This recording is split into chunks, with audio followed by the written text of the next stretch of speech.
For anybody that doesn't know you, how would you describe yourself? How would you usually introduce yourself? What, in terms of my research interests or me as a person, or? Both. Okay. So I'm just about tomorrow to be 69. And Congratulations. I've been a clinical psychologist for over 40 years. I was originally an economist, actually. I did my first degree in economics and then I retrained. And a lot of my clinical work, I've been studying self-criticism, shame, particularly in relationship to mood disorders, but not only mood disorders, and have been developing various therapies to help people who get trapped in shame and self-criticism. And that is now called compassion-focused therapy. And for those who are interested, they can look at a website called the Compassionate Mind Foundation. So you can find out all the stuff there. So basically, long-term clinical psychologist, retired now, but still see people from time to time and still have a big research interest here and in Australia. Thanks very much. Now, a huge part of your work has been in evolutionary psychology and looking at the evolved nature of the human mind. Now, in this interview, I want to sort of focus on that. And one of the questions I'd like to ask you starting off is, why is it important for us to understand that our minds have evolved in the way they have? Why is that such an important part of understanding ourselves, especially if we want to make changes? Well, I think it's a great question, Niall. So the thing is, we don't know how something is built and why it's been built and what its functions are. It's going to be a little bit tricky if you then start to try to change things without actually knowing how and why you're changing them. So having an evolutionary focus is not particularly new. I mean, as you might remember, Freud had this idea that they took from Darwin about the id, the evolved motivational systems we contain. Jung had the same view that we inherit archetypal potential. So the archetypes are inherited dispositions for thought and action. But what we now know is that evolution creates organisms that are designed for survival and reproduction. And in doing that, it also builds a whole range of physiological systems to enable them to do it. So, for example, we have motives which are to do with harm avoidance. Obviously, because if you don't sort that one out, then you can kind of get injured or eaten quite early on in your career. So the desire to avoid being injured and harmed is a very important motivation. And we have a whole range of physiological systems that are designed to help us detect and then respond to potential threats to our existence, to ourselves. And we know a little bit about the physiology of how our threat system, as we call it, our threat system, threat detection system works. Now, this is important because when we are working with people who have mental health problems, we know that that system can be hyper-activated in all kinds of ways. People get into what we call better safe than sorry thinking. So in the case of the anxieties, that's pretty obvious that these individuals who are very attentive to certain cues that make them very anxious about whatever. Socially anxious people are very attentive to the potential for being shamed or put down or criticized or rejected. People who have OCD problems are very attentive to the possibility of being contaminated or having germs and viruses or potentially harmful agents on them, and so on and so on. So clearly understanding how threat systems work is very, very important. But evolution also tells us that there are systems in our brain that allow us to feel safe in the context of certain threats, right? We're able to kind of pull back from those threats. So we also know that for children, for example, when they are threatened or distressed, if they go to a parent and the parent comforts them, experiencing the support and comfort from others when we are under threat has a fundamental impact on helping to soothe and calm us down. And that evolved with what we call the attachment system. So understanding how the attachment system evolved and its functions, how does it function for the parent and the infant, is extremely important, because we now know there are a whole range of physiological mechanisms linked to attachment, linked to the way your autonomic nervous system works, which literally regulates your experience and response to threats. So when we experience the calming and helpfulness and care of others, this stimulates systems in our body. One of them is called the vagus nerve, which it literally calms down our sense of threat. So we now know that you can't just work on threat by focusing on your own individual self. It's very important to think about the caring environment in which you're existing and how you can elicit support and care when you're feeling threatened. We also know that there are various motives and strategies for people to become quite competitive and narcissistic.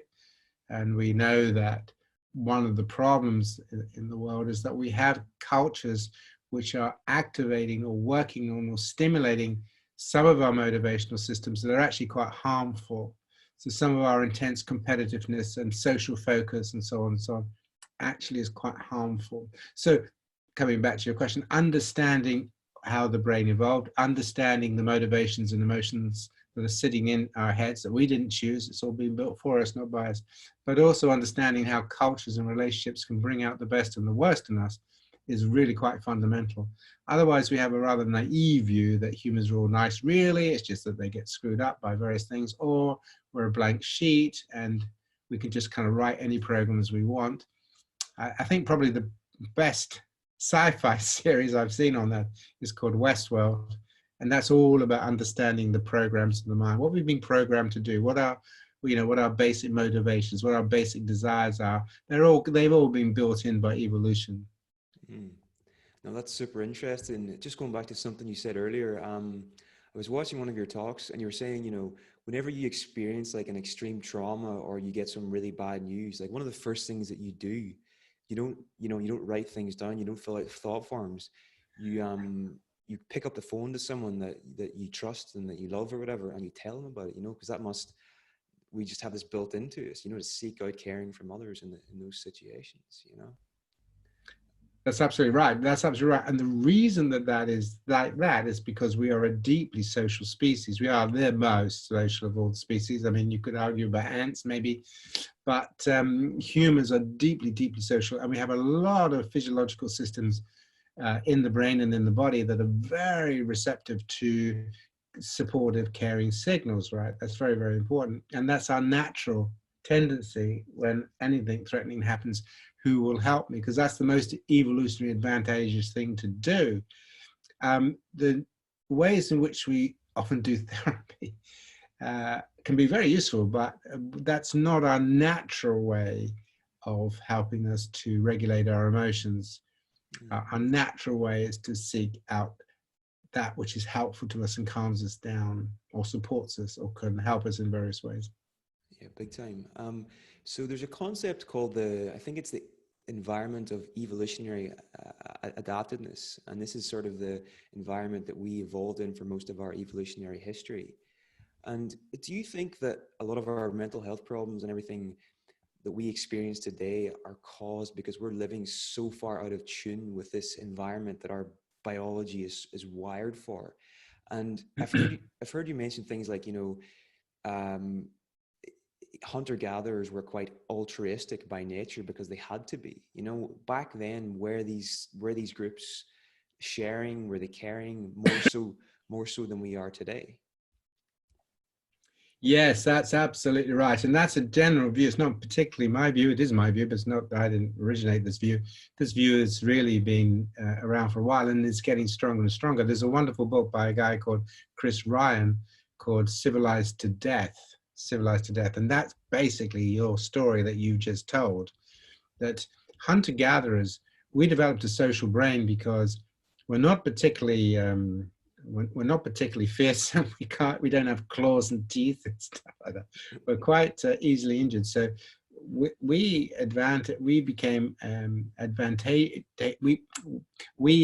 survived and reproduced because we became a very caring and sharing species. And one of the ways in which that happened is we moved away from hierarchies where dominant, primarily males, rule the roost through being aggressive and so forth. And we became much more engaged in caring and sharing. And individuals who cheated or who tried to exploit the group would be shunned and sometimes even killed, actually. So it was a bad idea not to be engaged in altruistic behavior. And altruistic behavior really has become extremely important and has been driven by human evolution, not over a long period of time, but over 1 million years or however long it was, maybe a little longer than that. So we now got a whole range of physiological systems that are very sensitive to sharing and caring relationships, okay? So the moment you meet in somebody who you're kind of being very caring to, but they don't seem to be reciprocating, or they don't seem to be appreciating, that obviously causes us to be a little anxious about that. The problem with it is, however, is that caring and sharing was primarily designed for small group living, maybe, according to Robin Dunbar, up to perhaps 150 people, where you would kind of know the people from the day you're born to the day you die. Reciprocal relationships were quite important, reputations were quite important, so that's great. And there's quite a lot of evidence now that, you know, apart from the harshness of the environment, in terms of the social dynamics of living, humans were quite happy. And social, sitting around the campfires and all that stuff was very, very important to them. Bonding was very important to them. So that seems to be fairly the case. Now, unfortunately, because of our intelligence, we developed, or we invented agriculture, and agriculture did a whole lot of stuff. Okay, it enabled us to not move, so we became less movement, we became more stationary, but also it solved the problem of starvation, because, you know, hunter-gatherer environment wasn't always in the world of plenty. You know, there was quite a lot of evidence of starvation as well. I was just reading something on the Neanderthals, and some of the environments the Neanderthals had to cope with were pretty tricky, and starvation has always been a problem, really.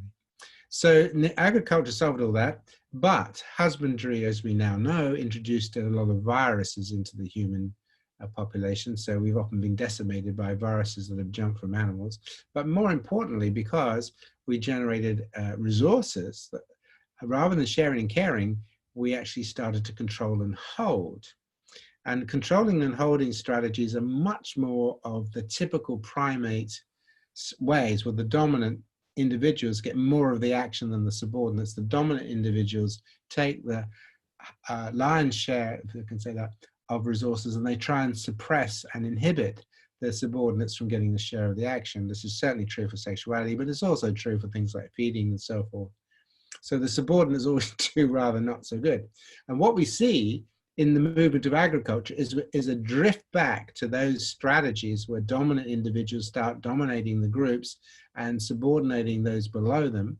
And tragically, we have seen in the last 5,000 years the emergence of all kinds of empires. And guess what? At the top of them, you typically have dominant males that then suppress everybody else through aggression and violence, you know, as we have today. You know, if you look at what the police are doing in Hong Kong or Chile or wherever it is, you know, there is a tendency for the hierarchy to suppress the needs and desires of the underclasses, the subordinates. And of course, today, we have this massive, massive distribution problem where some of the, 10 of the families have about 80% of the wealth in the world, something like that. And we just don't know what to do about it, because we don't have brains that are designed for high resource environments. You see, that's an evolutionary problem. We don't. And so we've got brains that are designed for caring and sharing environments in relatively small groups, not for big groups with huge resources at stake. So the point that you make is a very, very important one, is that actually we are, and this is a book I wrote, as you know, Living Like Crazy, we've actually driven ourselves nuts. We are actually mad, quite mad, and we haven't really come to terms with that. I mean, there's no way, if we weren't mad, we could have generated the armies that we generated in the centuries gone by. I mean, how can groups of men rush at each other knowing that they're going to be hacked to pieces within 5 minutes, knowing that they're going to be maybe on a battlefield, have their legs blown off? I mean, how can you do that? Well, you do that because you're in high dissociated states. You're caught up in this group tribalism psychology. And as a result of this madness, really, humans are incredibly destructive. And not only that, but some of the horrible atrocities we've committed on other human beings is just unbelievable. Now, so we have to come to terms with the fact that we are not only in a mismatch, but we're in a mismatched environment that is making us all obese. That's another issue. But also we're in environments where sharing and caring is okay for small groups and friends and all the rest of it, but we don't know how to be respectful of ourselves as a species. Okay, there are movements, we're beginning to get on top of this, are trying to work out political and other ways of working that will allow us to use our minds in different ways. But the history of humanity is appalling. I mean, we are one of the most vicious, nasty species that have ever walked this planet. And I think coming to terms with the dark side of humanity, that the advent of agriculture has stimulated in us, is probably one of the greatest challenges to humanity at the moment. If we're going to move from COVID virus to become an integrated world where we have healthcare for all, including Africa and India and everywhere, we're going to have to really change our ways, because at the moment we're still very much caught up in controlling and holding. It's about me, it's about my group, it's about, you know, Trumpism, make America great. Why? Let's make the world great. Let's make all living things great, you know. So we got our work cut out for us, because at the moment we're living in a world of great injustice, great unfairness, great cruelty. You know, we spend more on weapons, don't we? Spend far more on building weapons and things than we do on healthcare. So humans are basically nuts, actually. I'm sorry to say. But that seems to be a central theme of your work, Paul, is, you know, bringing awareness that we do have this really dark side of our nature, and realizing that different cultures are going to bring out different aspects of ourselves, you know. So I think, could you maybe just talk a bit more about that? Like, you know, how different cultures stimulate these different parts of ourselves, and can maybe look at some examples from history as well about how that's happened. Yeah. Well, a lot of cultures have stratified populations, you know, with an elite and then underclasses. Sometimes those underclasses become slaves. We've had some, or, you know, obviously the Black Lives Matter is an example where in history, those individuals from West Africa primarily were taken across and they're subjected to the horrors, really absolute horrors. But of course, slavery has been endemic through in history. I mean, the Great Wall of China is built on the bones of slaves, the pyramids on the slaves. And if you look at the life of a Roman slave, I mean, a lot of them kill themselves because it was so terrible. And if they try to run away or whatever, they get put into the Roman games. So the key thing really is, as you say, recognizing that there is this side to us, which is in a way a sort of a throwback, but we've really got to start to understand how and why that gets triggered, okay? And it really is partly to do with the way that, because we are so threatened, we want to identify very tightly with our group. And once we do that, then we need our group to be superior. We need our group to make a bigger claim on resources than the other group. And we see it okay to exploit other groups. So what happens is the outgroup or the outgroup member becomes a resource. They either become an enemy that you kill them or whatever, or they become a resource to be used. Like we use animals, you know, we treat animals as a resource, hence factory farming and everything. So that psychology of just turning anybody that's not in your group into a resource that can be used and exploited, that's a shocking thing to humans, but we've done it for thousands of years. So, you know, the African peoples of West Africa became a resource. You know, the slaves of Rome were a resource to be used in any way that we wanted to use. So we need to understand how does that happen in the human brain? What is going on? What do you do to stop it? So rather than shaming and blaming, we need to deeply understand the processes by which these things happen to a human brain that was never designed to work in this type of environment. 100%. Now, a big thing in compassion-focused therapy is helping people realize that they are one potential version of who they could be, and that there are many different potential versions of Paul Gilbert. Now, how important is this idea, just to realize that who you are right now is one potential you? And yeah, could you talk a bit more about that? Well, I think that's a great question, because, you know, your brain is designed to give you a sense of yourself as an individual, because your brain has built into you a desire to survive and prosper. Okay, because if it didn't build that into living things, and if living things didn't care whether they survived or not, well, then that's the end of the game, isn't it? There's no reproduction, they're not struggling to survive, and so on and so on. So we have this real sense of our individuality that we're very locked into. But what we're not teaching our children, and what we should be teaching our children, is that we are very plastic, in the sense that our brains and even our genetic expressions, called epigenetics, can be altered by the environments that we live in. So we often tell this story that, you know, if I had been kidnapped as a 3-day-old baby into a violent drug gang, this version of Paul Gilbert almost certainly would not exist, because I would have been subjected to violence and seen violence and been brought up in a culture that expected violence and drug gang warfare and all the rest of it. And even my genes that have been turned on and off with me would be different to the ones that are turned on and off in this version of Paul Gilbert. My brain, my frontal cortex would be organized differently. My values would be organized differently. I would experience myself, my being, differently. The only thing that would be the same, and this is quite an important point, is consciousness, the awareness of being something, the content of consciousness, what is in consciousness, the something I think I am, that is created by my biology. But the consciousness, this point of awareness, if you want, that would be the same, whichever version I would be. So this is very, very important, because it allows us to have a real empathic compassion for so many people. We realize that there but the grace of nature or fate go I, you know, I could be that. I could be that. I could be that violent drug addict, that mafia killer. That could be me if I had been brought up in that. So we're all versions of ourselves. And this is a compassionate position, because it allows us then to be less shaming and blaming, and much more trying to understand and try to how to create the good, you know, how to live to be helpful, not harmful. And there are various religions that have this view, but in a different way, such as the concept of reincarnation. And the concept of reincarnation is also quite an important, I mean, I don't personally believe in it, but it's an important concept, that what you are today might have been quite different from what you were in your previous life. Today, you might be a murderer. In your previous life, you might have been the murdered.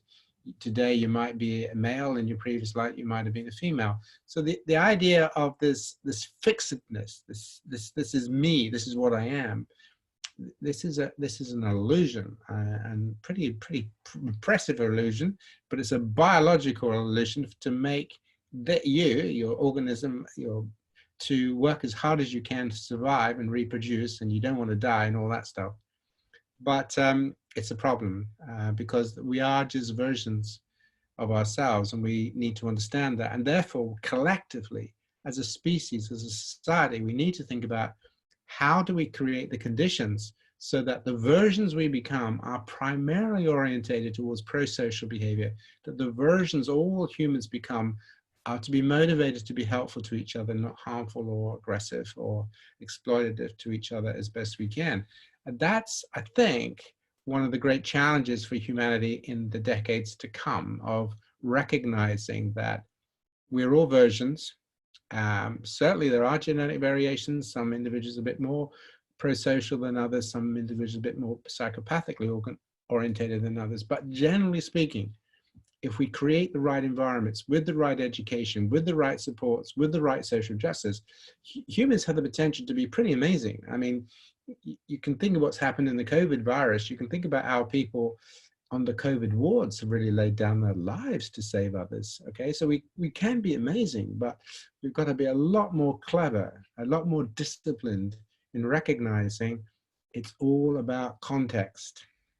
100%. And a really helpful way I've heard to look at this is, see, the worst person in the world, that was once a baby, but that baby was in a certain situation and circumstances happened to make them that person, but everybody was once a baby, and that's just a helpful way to look at it, I think. It is, yeah, it is a helpful way to look at it. And also, I mean, just small things that people don't realize, that if you grew up in a very stressful, harmful environment, you are growing up with an atmosphere in your body and your brain where you're producing a hormone called cortisol. Now, cortisol is also a neurotoxin. It can be quite useful, but it also damages cells in your brain if it's kept going for a long period of time. So again, what we need is a science here, not opinion, but a science to understand the processes by which people end up doing pretty harmful things, and not to be naive. I mean, one of the things you and I have talked about a lot about this is that humans are often pretty naive about humanity. They think, oh, well, people do bad things because they're just bad people and they deserve to go to hell or whatever it is. Or people are basically good, you know what I mean? They're basically good. No, they're not. They have the potential to be amazing, but they have a the potential to be awful. And we are a species of extremes, and you only have to look at history to realize the latter.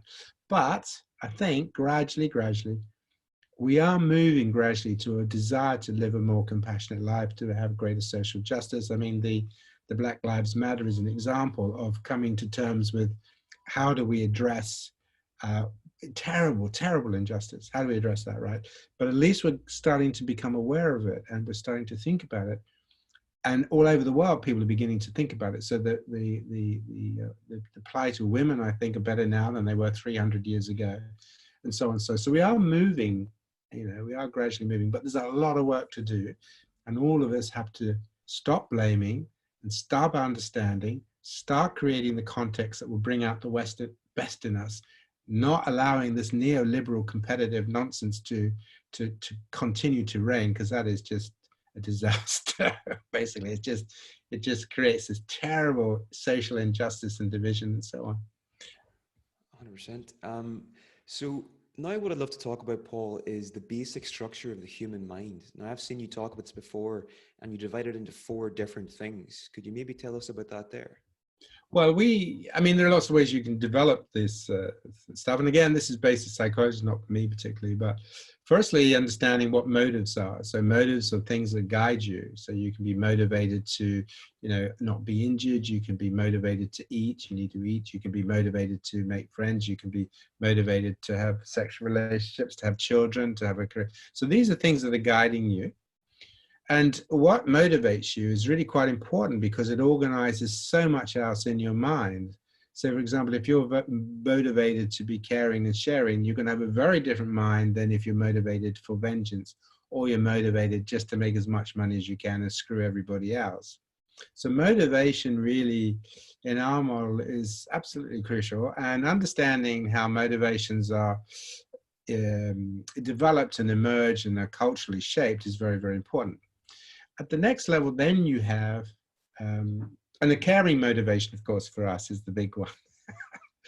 Then you have emotions. Now, emotions are basically different to motives, and people often confuse these, because emotions are really, these are systems in your body and your brain which allow you to take certain kinds of actions. So if you have a motive, then you need to be able to use emotions, right?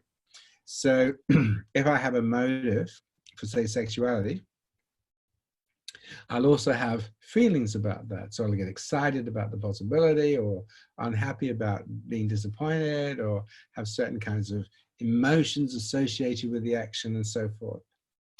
So you can imagine that I could say I'm very motivated, but I don't have any feelings for one or the other. I'd like to, but I don't have any feelings. So feelings are very important. So we cluster emotions in terms of function. And the clustering of emotions by evolved functions mean that you have a series of emotions that sit with your harm avoidance motive. Your harm avoidance motive has access to a series of emotions that will be triggered if that motivational system is activated. So, for example, anxiety, anger, and disgust are your 3 main ones. They're the 3 big defense emotions, and that they will be activated in the body in order for you to engage. Now, what's very interesting is, again, you only activate an emotion if you need it. For example, I'll give you a very simple example of animal learning. If you put rats in a maze and you put on a light and give them an electric shock, but they learn they can run down the maze to get away from it, what you find is that when they're learning that, when the light comes on, they get very anxious. So the anxiety is there to trigger a behavior. But once they know how to escape, so as soon as the light comes on, all they have to do is to go down the maze, and then they won't go down the runway, and then they won't go. They don't get anxious. So you don't need the emotion when you're clear about what you can do and how to get out of it and so forth. You need the emotion when you need to galvanize some kind of action to find ways of coping in a particular kind of way. And that's true for all of the threat emotions, that once you are okay and you know how to deal with the threat, so the motivational system will warn you, there you are, you've got to watch out for that. It's okay, I know what to do. Then you don't need strong emotion. Strong emotion comes when you're confronted by a threat and you're really not quite sure what to do or how to act or whatever. So emotions, then, those are threats emotions. Now, the other emotions that are very important are what we call resource gathering emotions, because you can't just spend your life avoiding threats, predators, and all that. You've also got to go out there and achieve things and acquire things and gather food and mates around you and sexual partners and all that stuff. And you need stuff to look after the kids. And these are called drive emotions or resource seeking emotions. And those emotions obviously have to increase your behavior, not reduce it. So they're ones that are primarily experienced to be positive. They are the emotions that you want to have again and again. So you don't particularly want to have anxiety again or anger again, really, generally speaking. You try not to have those. But the positive emotions are the emotions that are associated with good outcomes. And because they're positives, you'll want to do it again, right? So, so the drive emotions give us a sense of joy, excitement, anticipation, all of that stuff. But they're also activating emotions. So these are really quite important. Achievement emotions, all of that stuff. And the emotions that make you want to do the action again, basically. That's what they are. And then the third group of emotions really are associated with what are called rest and digest. And these emotions really are linked to the fact that once an animal is not under any threat, so they're not trying to avoid threats or get away from threats or anticipate threats, and once they're satisfied, they're not needing to eat or whatever, they are what we call content or sufficient, they've had sufficient, the body can go into what is called rest and digest. And when it goes into that system, which is partly linked to the parasympathetic system, the way in which organs function, your heart, your intestines, all that stuff, changes. So when you're in a threat mode or when you're in a drive mode, then your guts basically tighten up.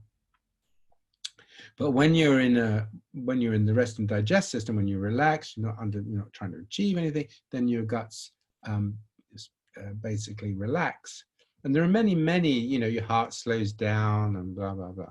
So when you go into rest and digest, the body starts to change the way it functions, begins to recuperate, begins to function in different ways that allows the body to do different things.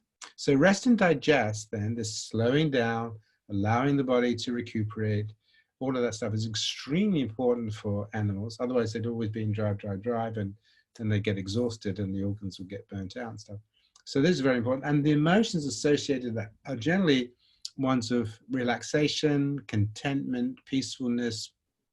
I don't feel just generally a happiness that's not related to excitement. So the happiness of contentment is very different to the happiness of having just won a lottery. The happiness of contentment is not associated with intrusion and racing mind. Winning the lottery is. The happiness of contentment is associated with being able to sleep and blah. The happiness associated with the winning lottery, if you win a couple of million, you won't be able to sleep tonight. So there's a very different type of positive affect. And what we know is that this system is grossly underutilized in Western societies. Western societies have grossly over-focused on happiness and associated with drive and having and owning and building and broadening and all that stuff, which is okay, but that's not really the happiness that actually is important for long-term well-being. The more we can be content and take joy from the small pleasures of life and be content with what we've got, and we're not constantly striving to do better, to have more, do more, have more. The more contented we can be, the better our mental state, the better our physical states, and so forth. Now, this is not to say we become lazy, because then you get bored, you won't do that. But it's just this ability to ground yourself, to allow your body to settle, to allow it to slow down. So the rest and digest system is an extremely important emotional regulation system that actually we often don't use well enough. Okay, very interesting. So Paul, I'd love to ask you now about what's your definition of compassion and why compassion is different from things like kindness and empathy? And is compassion a very basic motive of human nature? Okay, so yeah, so that's great. So the first thing is, as you know, we've talked about this, is that motives can change, partly because we have this wonderful new brain. So the evolution of compassion is rooted in mammalian caring behavior. I mean, I was reading some interesting stuff to show that even ants can care for each other. They carry injured individuals back to the towers and so on. back to the nest and so on. So caring behavior is kind of interesting, but mostly what we think about in compassion is mammalian caring behavior. Now, mammalian caring behavior, like all kinds of motives, depend on an algorithm. Now, an algorithm is simply a system of if A, do B. So if you think of your central heating, all right, you have an algorithm, it works on an algorithm. So if the temperature goes below a certain level, turn the boiler on. If it goes above a certain level, turn the boiler off. All it needs to do that is what is called a feature detector, which is detecting changes in temperature. So that's what an algorithm is, right? Now, your brain basically is built on algorithms. Some of them are very complex and so forth, but they're basically algorithms. So an algorithm for threat would be, if a threat, like a lion, then activate your sympathetic nervous system and run. If food, then stimulate your hypothalamus, approach, salivate, get your stomach acids going and start to eat. If it's a sexual opportunity, then engage, approach your potential partner and get excited and stuff like that. And that's, again, these are very different bodily systems. So the running away from the threat is a bodily system. The eating behavior is a very different system in your brain. And of course, sexuality is different again. But they're all if A, then B. So if, then act, if, that. And that's all biologically wired in. And they all have their own biological systems, wirings, if you like, different wirings for different motives. So what happened for caring was that with what is called K selection, rather than producing hundreds of offspring like the turtles do, so they lay eggs and then leave them to the eggs to hatch, and then they have to survive, and most of them don't, poor little things. K selection means that we have what is called parental investment. Now, what that means is that the mother primarily, not only, but primarily, sometimes it's the parents, like in birds, often do it in pairs, but the mother looks after the infant. And part of what the mother does is she needs to evolve the capacities to be sensitive to the needs and distress of her infant, and then to respond to that infant appropriately. So the mother needs to be able to recognize when the infant is screeching because it's hungry and to feed it, or that it's got lost and it's a distress call, so she needs to go find it and rescue it, or the infant needs to be temperature regulated, so she needs to cuddle up and allow the infant to nestle against her body for temperature regulation. So there are at least three major ones there. So there you are. That's your algorithm for caring. Sensitivity to distress and need, that is then linked to now wisely and appropriately taking action to relieve that. That's very ancient. That's an old, and we now know that that has been plumbed in with a whole range of wiring. Now, this wiring is partly linked to hormones such as oxytocin, the vagus nerve, and so forth. So this allows us then to have the feature detector, not for temperature, because we're not central heaters, but the feature detector is some detection, some way of detecting distress or need in another. To begin with, it was the infant, and then to be motivated, that will stimulate the desire to take some appropriate action. So that's it.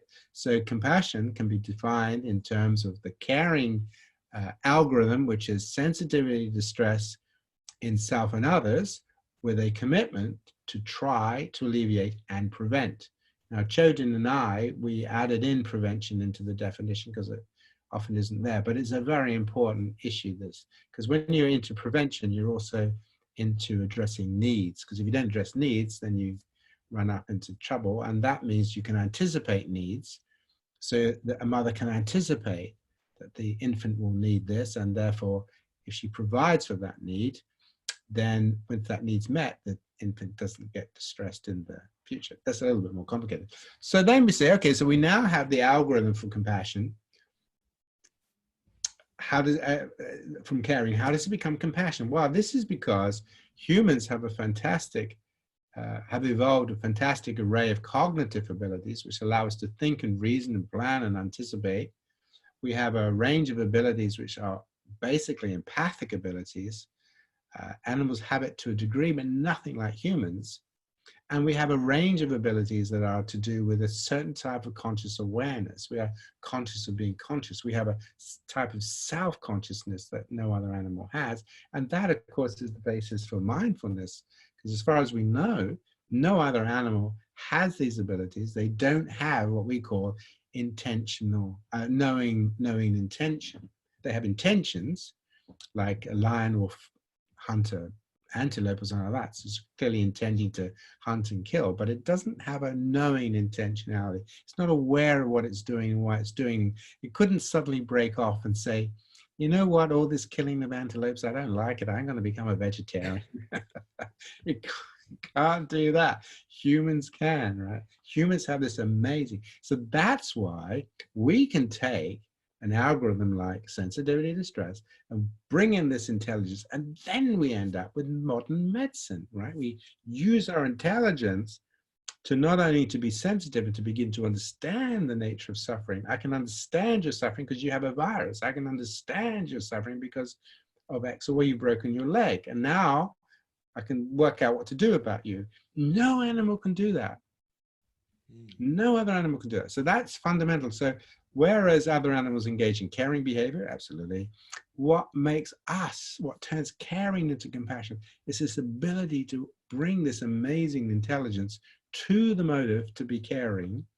And therefore we have knowing intentionality, knowing empathy, and so forth. So that means that, you know, animals that are looking after their infants, you know, rats looking after their pups, or primates looking after their infant chimps, they will show caring behavior, but they don't show compassion. For compassion, you need to have this directed, in our model, not be right, of course, but in our model, it's this extra aspect of directing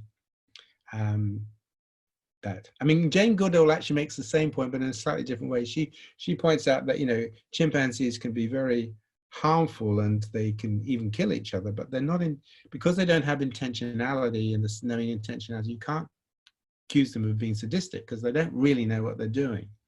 But to know what you're doing and why you're doing it is fundamental to humans. So when we knowingly and wisely and courageously engage in compassion, engage in caring behavior, this is important.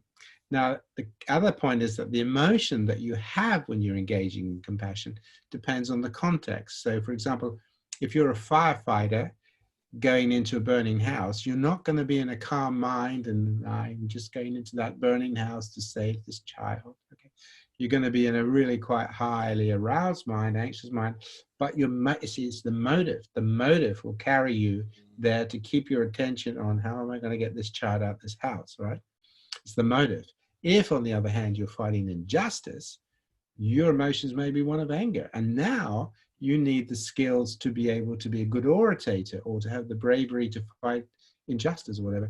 If, on the other hand, you are a counselor working with somebody who's dying or bereaved, you don't need the skills of a firefighter and you don't need the emotions of a firefighter. It's completely different. So the emotions that you experience in these contexts will be very different, but it's the motive that's carrying all of them. That's what links them all. And then with that motive, we bring in our cognitive abilities to make it wise. We understand what's happening. So the firefighter will, for example, understand that the child might be too frightened to come out of the cupboard, and so they have to do X or Y, and so on. So the next thing you said is, okay, so what's the difference between empathy and compassion? Empathy is a competency. Empathy is an ability. So our firefighter, for example, may have a little bit of empathy on some things, but he might not make a very good empathic, or she make a very good empathic counselor because they might not have that degree of skill, right? And you can be an incredibly bright person. You know, you can win a Nobel Prize for physics, but you may have very little empathy. So empathy is a skill. I mean, and you may want to be very compassionate, right? You're just not very good at it because you don't have the empathic skill. So it's a skill. And the other thing is that empathy can be used for pretty bad stuff as well. You know, if you want to be deceptive or you want to lie to people or you want to manipulate them, you're Machiavellian, being empathic will help you. And people do use their empathy skills to manipulate others. Okay. So politicians, for example, will use empathy skills to understand what is likely to stimulate their voting group. There are, you know, like Trump understands to some degree what will help his voting group. But if it doesn't have compassion motivation, see, this is why the motivation is so important. If it doesn't have compassion motivation, empathy can be used for all kinds of stuff, not necessarily good. And it's the same for mindfulness, right? Without compassion motivation, mindfulness, just as a skill and a talent, can be used in all kinds of ways for good and for bad. So the next question you ask is, well, what's the difference between kindness and compassion? We've done some studies on this. So generally speaking, and the Dalai Lama makes this distinction, Buddhists make this distinction. Basically, kindness is for flourishing and creating happiness and well-being, and compassion is for addressing suffering. So we tested this out recently in a series of studies. We gave people a series of scenarios such as remembering your birthday or donating a kidney. And we asked people to say, would you call this a kindness act or a compassion act or both? And what we found was that the more sacrifice and the more suffering that was involved to the provider, okay, the more people would say that's an act of compassion. Whereas the more it was about doing something nice for that person, like remembering a birthday, that was kindness. So kindness was very much associated with doing nice things and having good feelings and blah, blah, blah. Whereas compassion was very much associated with addressing suffering and making sacrifices for the other person. The emotions that people feel when they are being kind and when they're being compassionate are quite different as well. Compassion typically involves us in working with suffering, and therefore we can be distressed and upset or even anxious, like the firefighter, for example. Whereas in kindness, it's much more about creating positive relationships. People will like you and everything's good. I mean, kindness is great, but it's not the same as compassion. It should not be used interchangeably, which it often is. We've also done some studies. My colleague in Australia, James Kirby, is a brilliant theorist and researcher, has also done studies showing that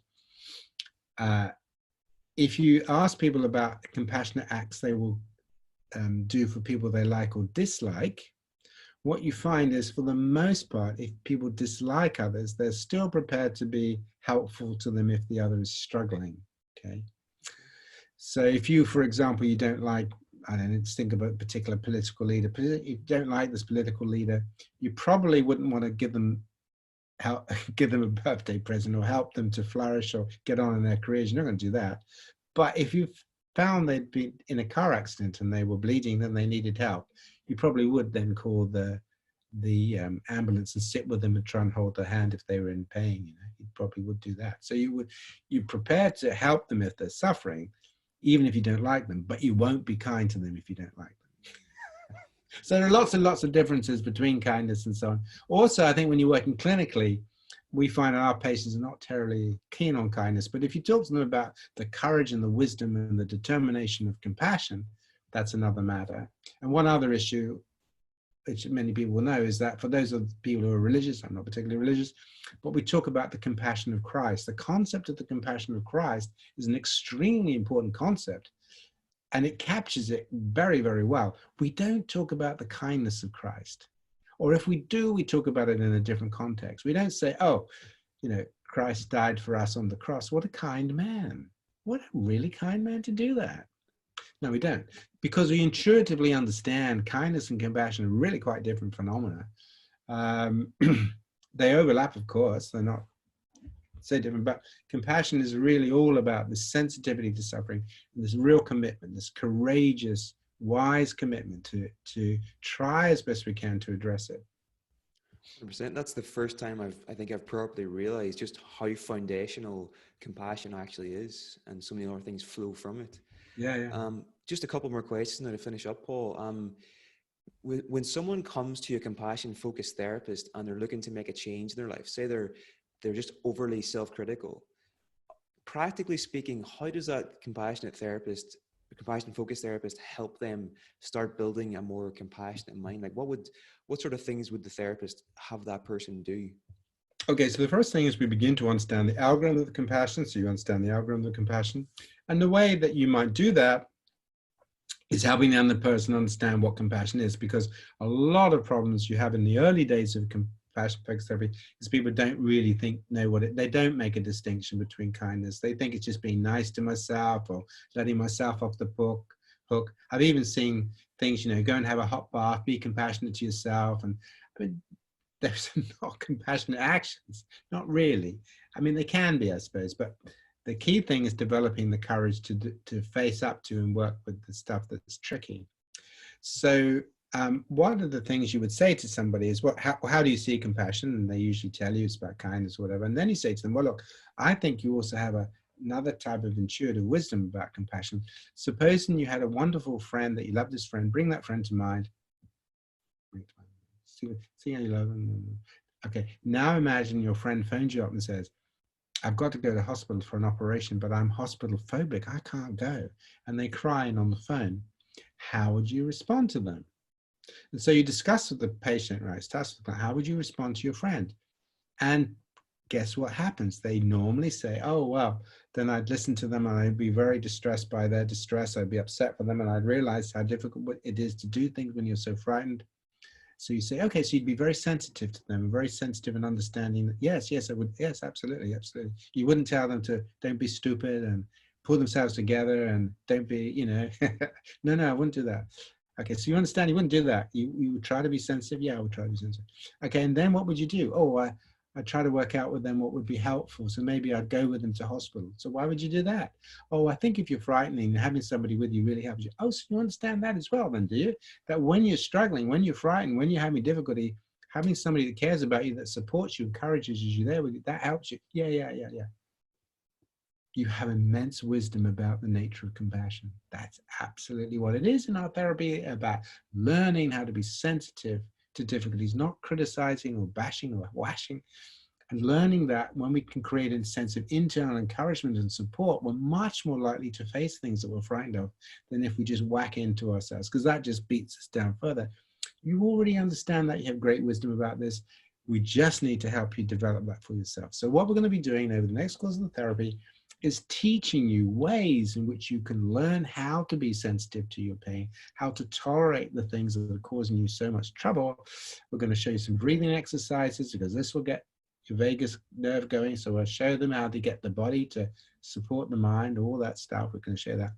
And then we're going to show you how you can begin to deal with some of the difficulties in life. And one of them might be self-criticism. So we're going to show you how to deal with that. And the way in which we do that is, firstly, we help the person think about why they are self-critical. And usually it's because they're wanting to improve themselves, or, you know, they get frustrated with themselves or whatever. And very often in the early stages of the therapy, clients think they deserve to be critical. You know, they don't want to give it up. So what you then do is you ask them to explore what you give them an opportunity to sit and think with you, think of something you're very critical about. Now spend some time really imagining what your critic looks like. Okay, and usually it's something pretty awful, like a, you know, horrible snake or a witch or something like that. What does it actually say to you? And when we're working with very depressed clients, the critic normally says very horrible things like you're useless, you're a waste of space, you always fail, you always mess up, you've never been good at anything. So, and what would your critic like to do to you? Oh, it would like to shut me up, it would like to kick me, bash me into action. So what clients suddenly discover when they're working with criticism that they thought was helpful to them, they suddenly realize that the critical process actually is pretty harsh. When you allow yourself to explore it and get into it and really listen to it, it's pretty bad. And so they begin to realize that's probably not a good way. And they recognize that if they treated anybody else like that, imagine your best friend, you say, remember that friend you had? You remember that friend you had to take to hospital? Okay, can you imagine saying to that to them? You know, you're a complete waste of space. You screw up everything you do. Can you imagine? Oh, no, that'd be terrible. Okay, so you realize you have intuitive wisdom that although you think self-criticism is going to help you, actually when you slow it down, really look at it, you see that it's pretty horrible. But the question then is not to fight with it, because in CFT we never fight with anything, because that just keeps you in the threat system. So we need to understand the critic. What is the critic's greatest fear? What's it really worried about? What's going on behind the scenes of the critic? And then usually people begin to realize that actually behind the critic, I'm actually quite worried that if I fail, I should be rejected. People won't like me. I should be isolated. I'd be lonely. You know, people will be nice to me, but they won't really want me around, that kind of thing. So usually self-criticism is strongly associated with a deep underlying fear of loneliness, rejection, not being wanted, not being good enough. So then the compassion comes to that part of you. Okay, so now we're going to bring compassion to that part of you that is really, really frightened. How did that happen? Maybe when you were bullied or abused or put down, or you failed at something and people laughed at you, or some painful experience that you associate with failing or being inadequate. For example, recently working with a lady who was overweight, very self-critical because she felt people hated her because of the way she looked, and she'd never find anybody that would love her or want to have a sexual relationship with her. So she just hated herself and attacked herself. And of course, the more she did that, the more she ate and just drunk in it in order not to face her own self-criticism. So she got into a loop. See? So the compassion then doesn't challenge, doesn't get caught up in arguing or fighting with the critic, because that won't take you anywhere. What it does is it gets down into this deep area. The critic is a response to something, right? That's deeply painful. It's a deep wound. You know, it's like, you know, it's like if you get a scab on your hand, and therefore we're going to work with the wound. So then you have the compassions where you've developed this inner sense of the ability to use your body, using the vagus nerve and breathing and the compassion vagus. And then you imagine working with that part of you that is so frightened that if you don't look a certain way, or you don't do this, or you don't do that, you're going to be rejected. And working with that deep pain, that deep fear of loneliness. And that usually then brings up a lot of grieving. So grieving becomes very important in the compassion-focused therapies to allow people to really feel the pain that actually drives a lot of their difficulties. So that's how we do it in CFT, very quickly. Wow. 2 minutes. Wow. I've never, you know, that's such an interesting idea that the symptom is the self-criticism, but the root cause of the problem is this really vulnerable, hurt part of ourselves. And Yeah, the self-criticism is like protecting that part of ourselves, you know? And so if you can access the part that's hurt, then the self-criticism goes away. Is that to some yes, extent? because we normally attack things that have hurt us, don't we? You get angry with people if they've hurt you, right? And it's the same criticism. We've got angry with ourselves because underneath we've been hurt. But we don't realize that the attacking becomes part of the hurt. That's the thing, see? So, that's how it works. 100%. Well, Paul, thank you so much. This has been fascinating to talk to you. I've really enjoyed it. Before you go, is there somewhere you'd like to send people online, website? You know, where would you like to send people? Okay, so if you're interested, then do go and have a look at the Compassionate Mind Foundation, compassionatemindfoundation.co.uk. You can look at that. There's lots of things on there.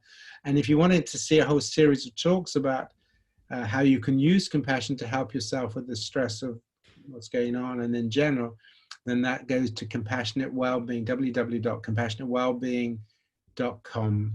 Okay, Compassionate Wellbeing, all one word.com. You can get to that through the Compassionate Mind Foundation as well. But on there, then go to resources and you'll see 15 talks.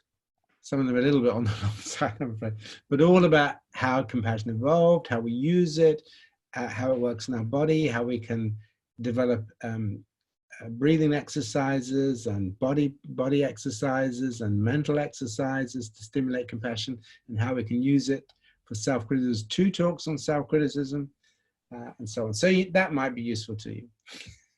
Brilliant. Thanks very much. And also, if anybody's interested in learning more about evolutionary psychology and compassion and these subjects, Paul's 2017 book, Living Like Crazy, is really, really interesting. So I highly recommend checking that out. I think you get that on Amazon. You probably get it on your website as well.